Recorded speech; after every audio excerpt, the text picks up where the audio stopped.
El positivismo moderno, con su plomería interna y su red eléctrica, nos ha vendido la estúpida ilusión de que estamos a salvo de las fuerzas del Averno simplemente por vivir en un cuarto piso. La verdadera arquitectura del terror no requiere castillos en ruinas ni páramos desolados. A veces le basta con la geometría asfixiante de un departamento de un solo ambiente, empapelado con un tono mostaza ruinoso que parece exudar la bilis de los inquilinos muertos. Arturo era un infeliz solitario, un engranaje oxidado en la maquinaria burocrática de la ciudad. Su existencia se basaba en la más estricta y castradora soledad. No gozaba del consuelo de la compañía humana, ni siquiera contaba con la excusa biológica de una mascota, un mísero perro que pudiera ladrarle a las sombras para justificar los ruidos de la noche. Su única herencia era un ropero de roble macizo, un mueble hiperbólico y oscuro que dominaba la habitación como un sarcófago vertical, tallado en una madera tan vieja que olía a humedad de panteón y a naftalina rancia. Fue un martes de invierno, a las 3 de la madrugada, cuando el ecosistema del departamento colapsó. El silencio del edificio dejó de ser la simple ausencia de ruido para convertirse en una sustancia. Se volvió denso, casi pastoso, una gelatina acústica que taponaba los oídos y dificultaba la respiración. Arturo, acostado boca arriba, sintió que la temperatura de la habitación descendía con una violencia industrial, congelando el vapor de su propio aliento. Entonces, la madera muerta habló. Fueron 3 golpes, 3 impactos secos, rítmicos y matemáticamente precisos. No venían de la puerta de entrada, ni del piso de arriba, donde vivía una vecina postrada. Venían del interior exacto de su propio armario de roble. El sonido no era el de un roce accidental de la madera cediendo por el frío. Eran nudillos, pero no unos nudillos humanos con tendones y circulación sanguínea. Era el choque de un hueso prehistórico, puro y calcáreo, golpeando contra la cara interna de las puertas cerradas. La parálisis se apoderó de Arturo. Una inyección de azufre líquido le recorrió la médula espinal. El terror absoluto es una fuerza hidráulica que te clava a las sábanas. Cualquier hombre racional habría encendido la luz, habría buscado un arma o gritado. Arturo no. Su instinto primitivo le advirtió que la criatura encerrada entre sus camisas de poliéster y sus abrigos viejos no estaba tratando de asustarlo. Estaba tocando a la puerta. Estaba exigiendo, con una cortesía demoníaca y espeluznante, el permiso explícito del dueño de casa para salir a la luz de la luna y materializar su aberración en este plano físico. Fueron 5 minutos de una agonía tan densa que podrían haber forjado diamantes en el estómago del infeliz. Arturo no respiró, no movió un solo músculo. Sabía que si emitía el más mínimo sonido, si susurraba un «¿Quién es?», o si el somier rechinaba bajo su peso, la entidad interpretaría esa vibración como una invitación formal para abrir la puerta desde adentro. Los golpes no se repitieron. El silencio recuperó su fluidez normal y el frío retrocedió hacia las grietas de la pared. A la mañana siguiente, bajo la luz cobarde del sol urbano, la estupidez de sus conocidos, revestida de psicología barata, dictaminó que todo había sido producto de su imaginación cansada, un simple episodio de parálisis del sueño. ¿Qué sabrán ellos de la acústica del inframundo? Arturo no volvió a abrir ese armario jamás. Selló las puertas con clavos de acero y una cadena gruesa de ferretería. Se compró ropa nueva, porque él sabe, con la certeza irrevocable del terror más puro, que su ropero sirvió de caja de resonancia para una anomalía biológica que sigue allí dentro, parada en la oscuridad entre las perchas, esperando pacientemente a que alguien cometa el error de invitarla a salir. Hay casas que son como una trampa para ratones, pero para el alma. Lugares donde el tiempo, en vez de pasar, se estanca y se pudre.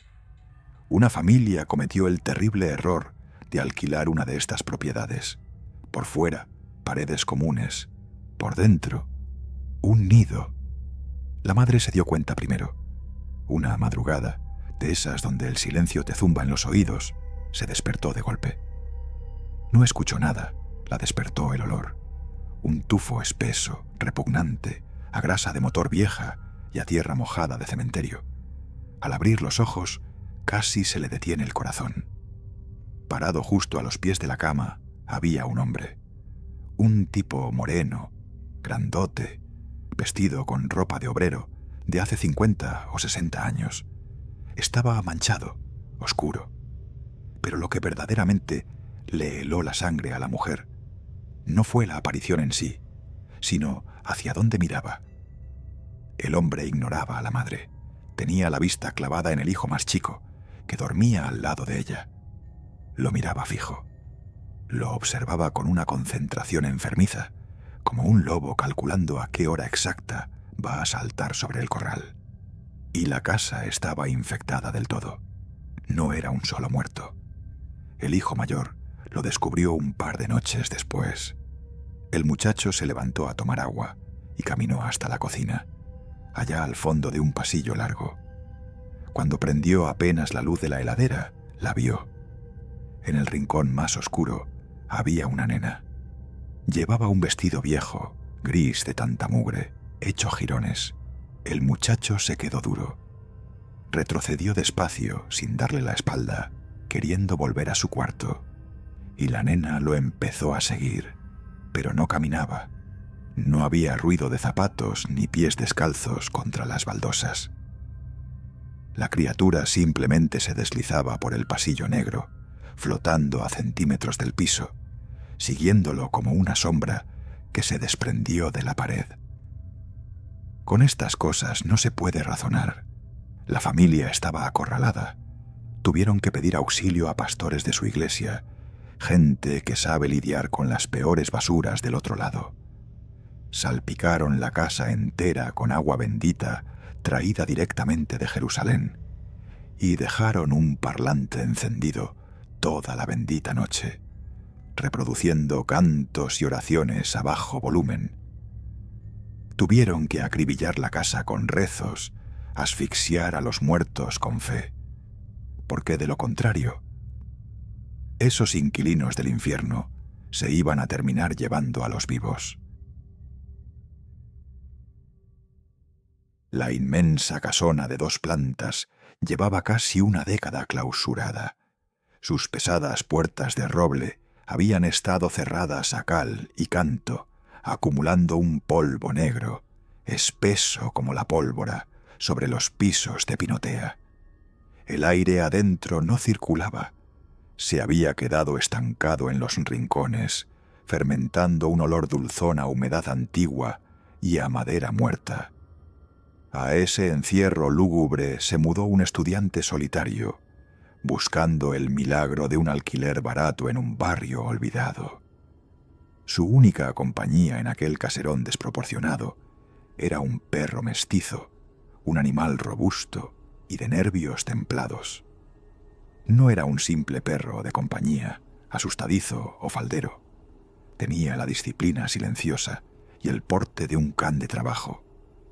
Un animal acostumbrado a interpretar los estímulos invisibles del ambiente, a leer las corrientes de aire y a detectar el rastro biológico más sutil con una precisión matemática. Era un martes por la noche. El estudiante se encontraba en su habitación de la planta alta, iluminado apenas por la luz amarillenta de un velador que proyectaba sombras alargadas sobre los muros altos. El silencio en la casa era total, un silencio opresivo que hacía zumbar los tímpanos. De repente, desde la oscuridad abisal de la planta baja, estalló el sonido. El pesado picaporte de bronce de la puerta principal giró hasta el tope con un chirrido agudo, metálico, como si estuvieran retorciendo un clavo. Enseguida, la hoja de madera se arrastró rozando pesadamente contra las baldosas de la entrada. Finalmente, un portazo seco que hizo vibrar los vidrios de las ventanas. Alguien había entrado. El muchacho dejó el bolígrafo sobre el escritorio. La sangre se le retiró de las extremidades, acumulándose en el pecho en un latido acelerado y doloroso. Intentó no moverse, agudizando el oído. Entonces comenzaron los pasos. No eran las pisadas furtivas de un ladrón, ni el crujido casual de una casa vieja acomodándose al frío de la noche. Era un peso descomunal aplastando la sala de estar. Un tonelaje muerto que deformaba las tablas del piso en cada avance. El sonido de una masa gigantesca e invisible arrastrándose hacia el pie de la escalera principal. Empujado por una mezcla de pavor y desesperación territorial, el estudiante salió al pasillo, se asomó a la baranda de madera tallada y gritó hacia el hueco negro de la planta baja. «¿Quién anda ahí?» El sonido de sus propias palabras fue absorbido inmediatamente por la oscuridad. Y la respuesta de la casa fue una marea de frío purulento. La entidad detuvo su marcha en seco. El estudiante sintió como una corriente helada, que olía levemente a tierra removida y a ozono, subía por la escalera y le escarchaba la transpiración del cuello. Estaba allí abajo, quieto, calculando la distancia. Luego de unos segundos eternos, la cosa empezó a trepar. El primer escalón de cedro gimió, hundiéndose bajo una presión espantosa. La marcha era lenta, rítmica y de una fatalidad aplastante. El muchacho quedó petrificado, incapaz de retroceder hacia su cuarto. Pero el verdadero clímax del horror se materializó a su lado. Su perro había salido de la habitación y se había colocado junto a él en el pasillo, asomándose al abismo de la escalera. El animal no huyó, ni gimoteó, ni buscó refugio entre las piernas de su dueño. Su instinto no procesó el evento con el miedo de los hombres, sino con el rigor de su naturaleza. Entró en una fase de alerta máxima, una lectura técnica del entorno. Su cuerpo entero se volvió una estatua de tensión pura. Levantó el hocico, realizando un venteo profundo, rápido y constante, buscando capturar el cono de olor de la amenaza que ascendía. Pero aquello que subía no emitía partículas de vida. Exhalaba el vacío absoluto. El perro clavó las garras delanteras en el piso de madera, adoptando una postura de marcaje defensivo inquebrantable. Una piloerección brutal le recorrió la espina dorsal, erizando el pelaje desde la nuca hasta la base de la cola, que se mantenía rígida y baja. Y entonces, de su garganta brotó un gruñido sordo, bajísimo, casi un ronroneo de maquinaria pesada que hacía vibrar el piso. Bajó la cabeza apenas unos grados y clavó sus ojos ambarinos en el hueco oscuro de los peldaños. El estudiante, aterrado, miró el rostro de su perro y comprendió que el animal no estaba mirando a la nada. Las pupilas del can se movían con una fijeza milimétrica, enfocando y siguiendo una morfología invisible. Los ojos ambarinos subían muy lentamente, escalón por escalón, rastreando la altura y el volumen exacto de la monstruosidad astral que acababa de terminar su ascenso y que en ese preciso instante se detenía en absoluto silencio a medio metro de sus caras. De ese vacío sin rostro brotó de repente un aliento físico, un soplo espeso, más pesado que el aire, con un hedor insoportable a formol y a humedad de cementerio que les golpeó el rostro de lleno. El perro lanzó un aullido desgarrador, un gemido de agonía que rompía con toda su disciplina de trabajo, y cayó desplomado sobre las tablas, convulsionando. El muchacho quiso retroceder, quiso gritar, pero la masa gélida, avanzó ese último medio metro y lo envolvió por completo, apagándole la conciencia como quien aplasta una vela con los dedos húmedos. A la mañana siguiente, la puerta de calle seguía abierta de par en par. Del estudiante jamás se encontró un solo rastro, ni una prenda, ni un documento, ni una gota de sangre. Lo único que quedó en esa casona inmensa fue el animal. Estaba acurrucado en un rincón del pasillo de arriba. Seguía vivo, sí, pero con el pelaje de la cruz completamente encanecido. Había quedado ciego, con las pupilas lechosas y opacas, condenado a temblar y a soltar un gruñido sordo cada vez que la madera vieja de la casa crujía. La noche en el campo no tiene la piedad del silencio urbano. La oscuridad rural es densa, pesada, un telón negro donde las fuerzas más oscuras y burlonas del Averno ensayan sus obras de teatro a espaldas de la cordura. En una casa aislada, rodeada de hectáreas de tierra arada y yuyos altos, dos hermanos dormían solos. La madre trabajaba en el turno nocturno de alguna fábrica de la zona, ganando el pan a costa de dejar su hogar a merced de la madrugada. El niño, de apenas 11 años, tenía el sueño liviano, el instinto siempre alerta del que sabe que la puerta de entrada es la única frontera contra la inmensidad del campo. Fue pasada la medianoche cuando comenzó la función. Desde el jardín del frente, donde el pasto crecía desparejo, subió un sonido rítmico.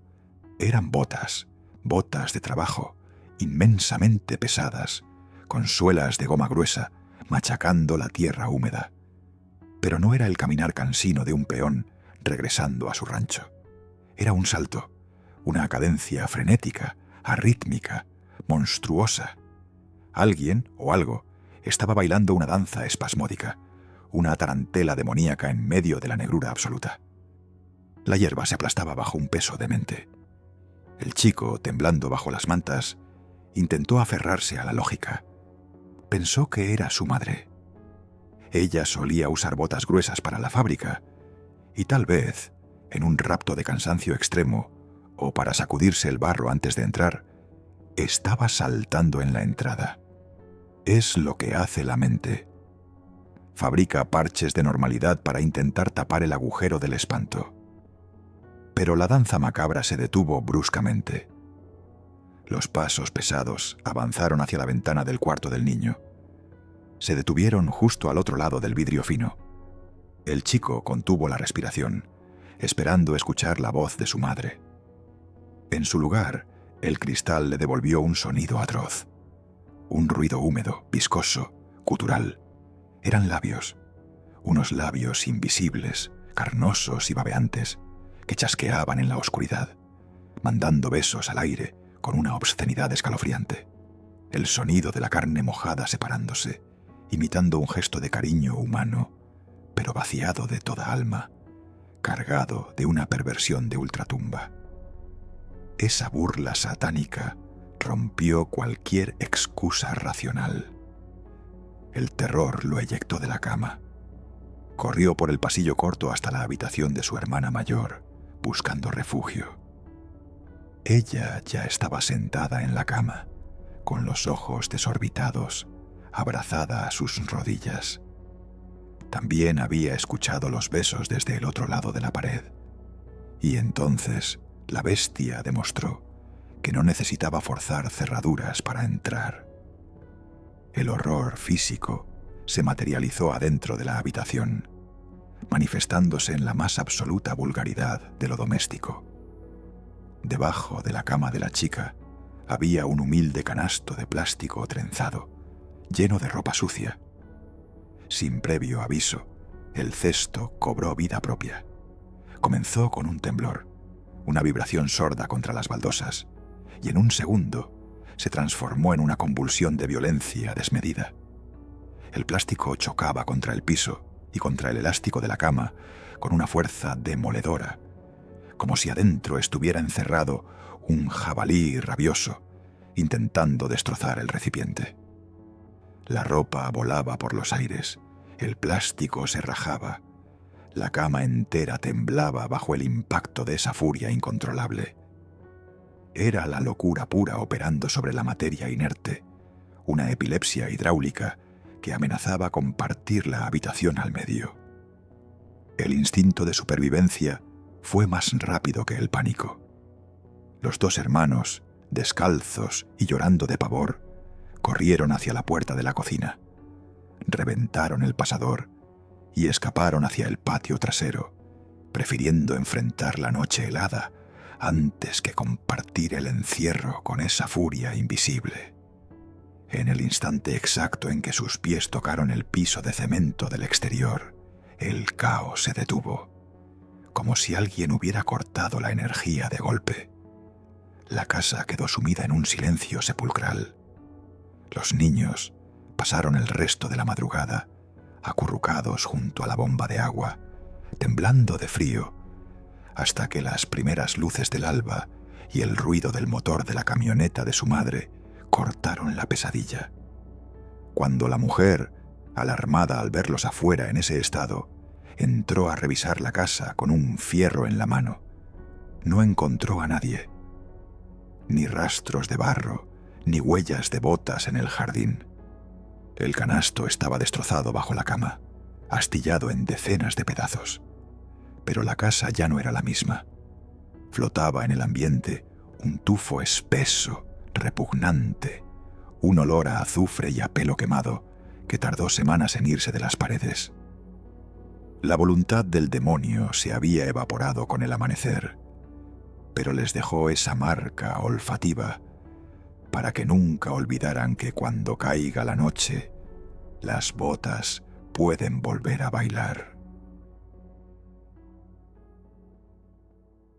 Los pájaros negros no se amontonan en los techos hundidos por simple capricho de la naturaleza. Los cuervos, los caranchos y los tordos de luto son los custodios estrictos de la podredumbre, donde hay un enjambre de plumas quietas, esperando en silencio sobre las chapas oxidadas. Abajo hay algo que se niega a morir del todo. Dos chicos, empujados por esa curiosidad suicida que tienen los infantes cuando el aburrimiento del barrio los ahoga, decidieron cruzar la medianera. Del otro lado los esperaba la ruina.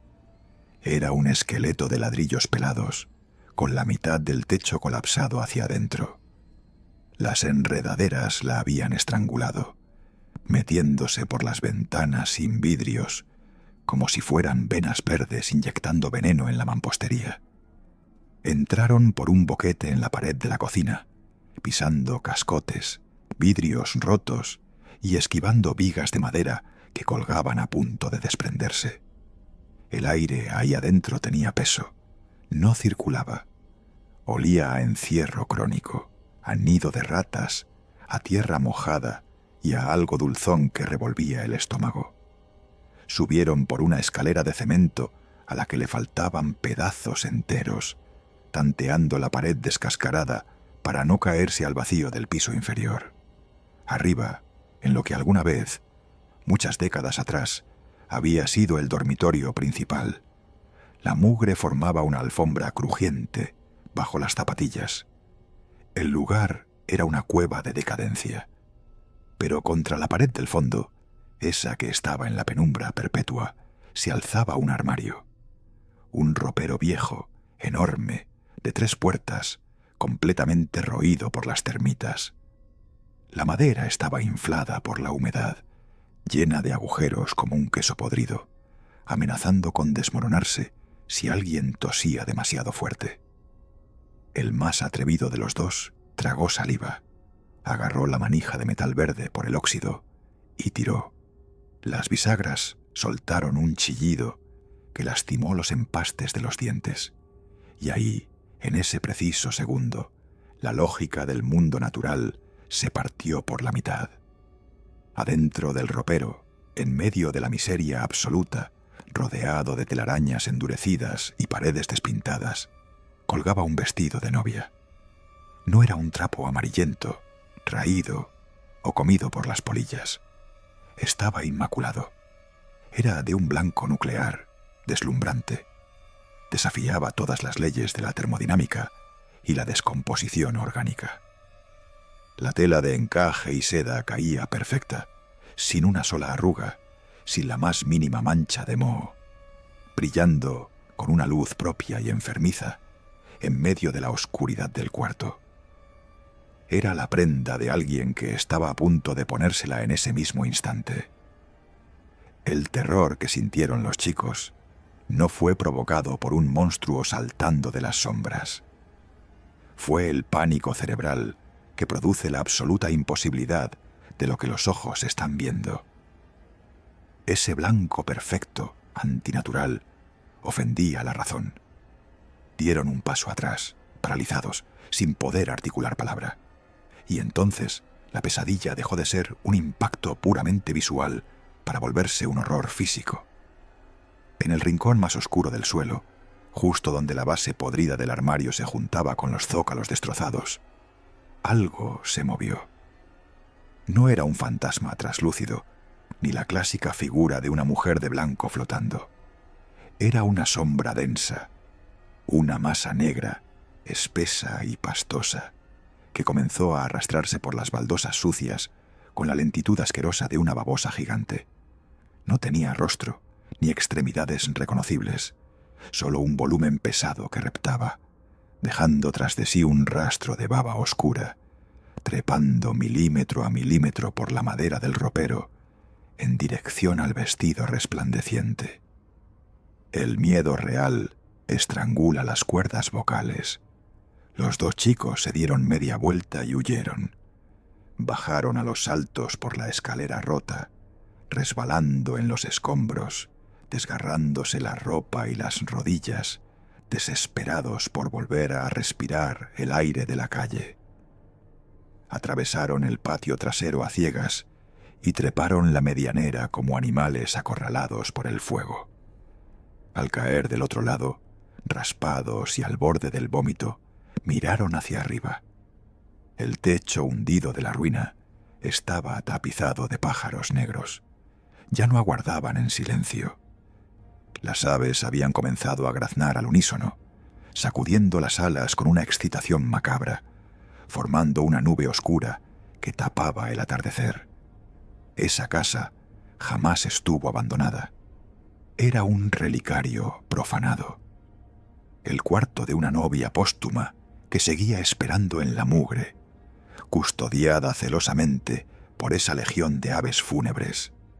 Y aquella masa negra que reptaba pesadamente por el rincón, buscando desesperadamente enfundarse en la seda blanca, era ella, la dueña de la casa, preparándose una vez más para la ceremonia en el inframundo.